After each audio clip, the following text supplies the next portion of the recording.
As professions go, most would argue that dentistry and artistry have little in common, unless, of course, you happen to live here, in the small town of Colville, Washington. Built by the lumber and mining industries, Colville is a proud community as evidenced by its most prominent landmark, this giant C and cross fashioned into the side of Colville Mountain. The same mountain that is home to a man well known in these parts, not only for his skill with Novocaine and dental drills during what was a 23-year successful career as a family dentist, but now even more so for his award-winning skills as an artist, working in bronze. A second career he came by naturally.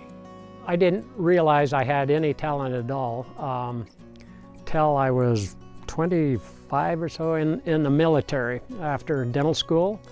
I started originally drawing, and then I got into painting and sold a little bit of that. And then one of my friends was big in Ducks Unlimited, and he said, "Can you sculpt?" And I thought, well, I believe I can. I made a lot of jewelry in dental school, and so I did a piece for Ducks Unlimited, and it just kind of evolved to the point where in '94, I left dentistry to pursue my art full-time.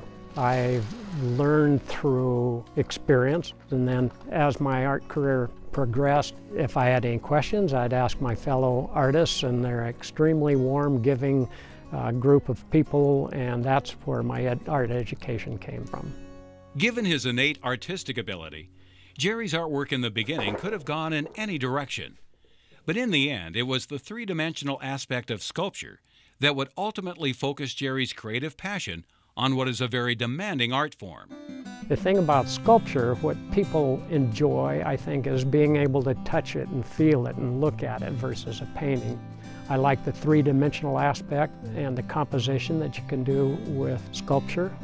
I started out doing wildlife like probably a lot of other sculptors do, but I became interested in Native American people. I studied their culture a lot, but I like power, I like movement, and I try to have almost any piece when I'm spinning it around, people look at it and say, "Whoa, boy, that guy's got some action in that piece."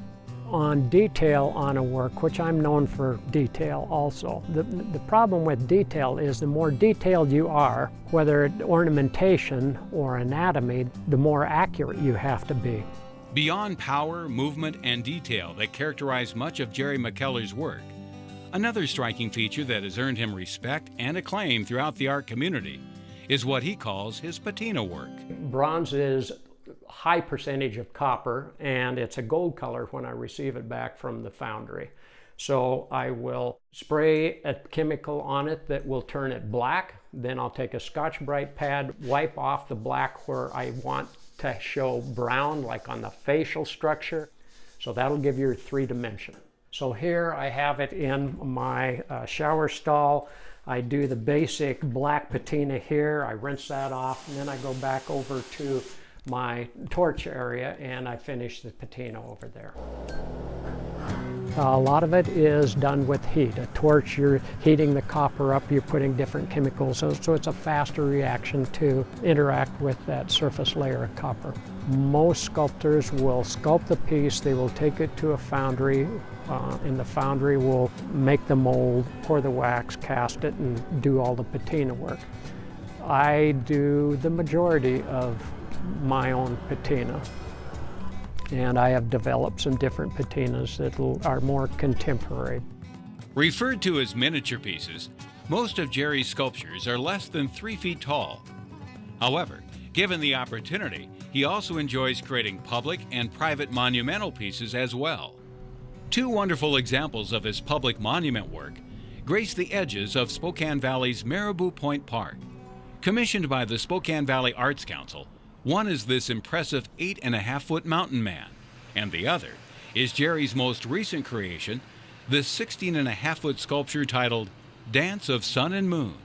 Bronze being a very expensive medium to create, the larger you get, the more complex it is, the more expensive it is.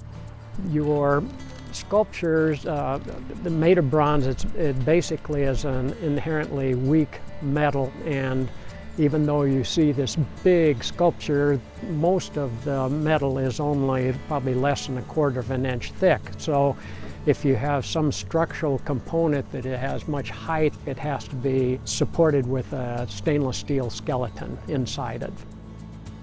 Obviously, your monumental work, there's a lot of underlying cost, and then you have to transport it to whoever commissions you for the piece to the place and get it set up with cranes and stuff. Great!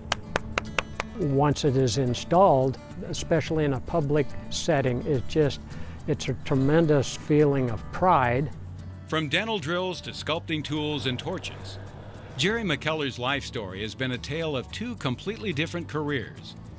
Yet what they share in common is the fact that Jerry has been highly successful at both, which is something he's quick to give credit for to his wife Gail, especially as they enjoy together the benefits and rewards of what is now the artistic half of their lives.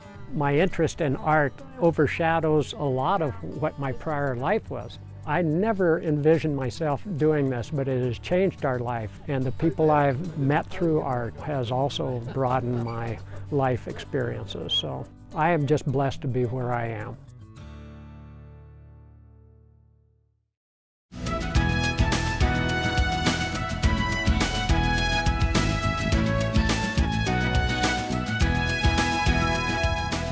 If you have an idea for Northwest Profiles, send it to KSPS TV, 3911 South Regal, Spokane, Washington 99223.